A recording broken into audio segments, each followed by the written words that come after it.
আজ আমাকে শাশুড়ি মা খুশি হয়ে একটা সোনার গয়না উপহার দিল। সোনার যা দাম বেড়েছে, তাতে কেউ যদি কোনো উপহার দেয় তাহলে সেটা এক কুচি হলেও বিশাল ব্যাপার। যাকগে, কি উপহার দিল সেটা তো অবশ্যই দেখাবো ভিডিওর লাস্টে। আগে রান্নাতে আসা যাক। আজকে রান্না করব লাল লাল পাতলা মটনের ঝাল ঝাল ঝোল। তো যেটা পেলে আমাদের আর কিছুরই দরকার লাগে না। আমরা কেন, আমার মনে হয় কারোরই আর কিছু দরকার পড়ে না।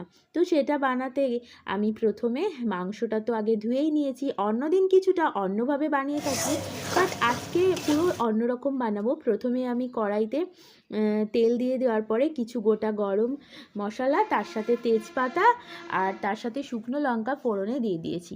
তারপরে কিছু পেঁয়াজ কুচি আর তার মধ্যে কিছু গোটা গোটা পেঁয়াজ আর গোটা গোটা টমেটো দিয়েছি, কারণ গোটা মশলায় নাকি রান্নার স্বাদ ভীষণ ভালো হয়। তো আজকে সেটাই ট্রাই করব।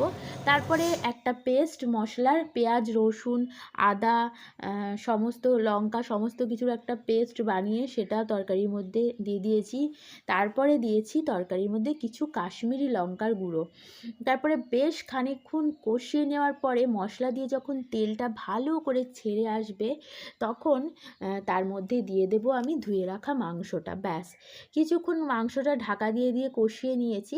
তারপরে এইবার এইটা দিয়ে দেব প্রেশার কুকারের মধ্যে, আর আগে থেকেই ভেজে রাখা আলুগুলো দিয়ে দিলাম প্রেশার কুকারের মধ্যে। ব্যাস, এইবার ঢাকনা বন্ধ করে দেওয়ার পালা। এটা কড়াইতেও করা যেত অনেকক্ষণ ধরে, কিন্তু প্রেশার কুকারে করলে কি হয়, গ্যাসটাও বাঁচে আর আমাদের সময়টাও বাঁচে, দুটোই বেঁচে যায়।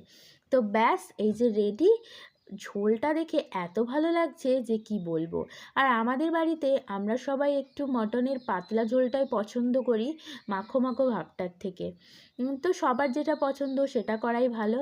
ব্যাস, আমার রেডি মাটন কারি। এবার খাওয়া দাওয়ার পালা। খাওয়া দাওয়ার ভিডিও আর শেয়ার করলাম না। তারপরেই সোজা চলে আসলাম আমার সেই সোনার গিফটের পালা। এই গয়নাটা হচ্ছে আমার শাশুড়ি মার অনেক পুরনো গয়না। এইটা আমার শাশুড়ি মাও পরে, আমিও পরি। কিন্তু লকেটটা এত ভালো দেখতে, যে পুরনো ডিজাইন হলেও কিছু কিছু জিনিস আছে এত সুন্দর দেখতে, খুবই ভালো লাগে, তাই তোমাদের সাথে শেয়ার করলাম। ভিডিওটা ভালো লাগলে অবশ্যই আমার চ্যানেলটিকে সাবস্ক্রাইব করে দিও। ভিডিওটা এই অবধি, আবার দেখাবে অনেক